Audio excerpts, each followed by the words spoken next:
আপনারা কখনো ভেবে দেখেছেন কি যে আমাদের হাত আগুনের সংস্পর্শে এলে আমরা গরম অনুভব করি, ব্যথা অনুভব করি, যার ফলে আমরা হাতটা তাড়াতাড়ি সরিয়ে নেই এবং পোড়ার হাত থেকে বেঁচে যাই।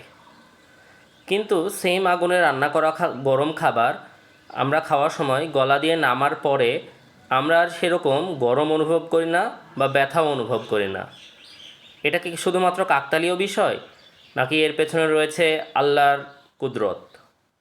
আমি ডাক্তার মোহাম্মদ নাসমুল ইসলাম নাইম, এমবিবিএস। আসুন এটা সম্পর্কেই কিছুটা ব্যাখ্যা করব। আমাদের শরীরের বিভিন্ন সংবেদনকে ব্রেনে নিয়ে যাওয়ার জন্য নার্ভ ফাইবার থাকে। আমাদের হাতে যেই নার্ভ ফাইবার আছে সেটাকে বলা হয় এ ডেল্টা ফাইবার।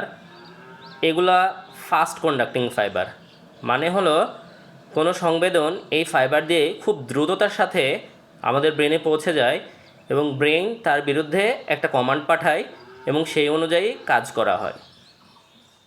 এই কারণেই হাত আগুনের সংস্পর্শে আসা মাত্রই এর সংবেদনটা ব্রেনে চলে যায় এবং ব্রেন আমাদেরকে বলে যে তাড়াতাড়ি ওখান থেকে হাত সরাতে হবে, তা না হলে হাত পড়ে যাবে, তাই আমরা হাত সরিয়ে ফেলি। কিন্তু আমাদের শরীরের ভিতরে ভিসেরার মধ্যে থাকে স্লো ফাইবার বা সি ফাইবার। এই কারণেই আমরা যখন খাবার খাই, গরম খাবার, তখন আমরা সেটার গরম অনুভব করতে পারি না গলার ভিতর দিয়ে, গলার পরে নামার পরে।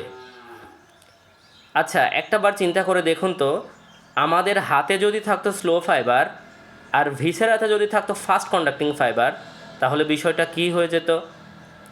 তখন আমরা আগুনের সংস্পর্শে হাত আসলেও আমাদের সংবেদনটা ব্রেনে পৌঁছাইতে দেরি হতো এবং ব্রেন থেকে কমান্ড আসতেও দেরি হতো।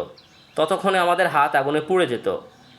আর ওদিকে ভেতরে যদি থাকতো ফাস্ট কন্ডাক্টিং ফাইবার, তখন আমরা গরম খাবার খাওয়ার সাথে সাথে আমরা সেটার গরম অনুভব পেতাম এবং ব্যথাও অনুভব পেতাম।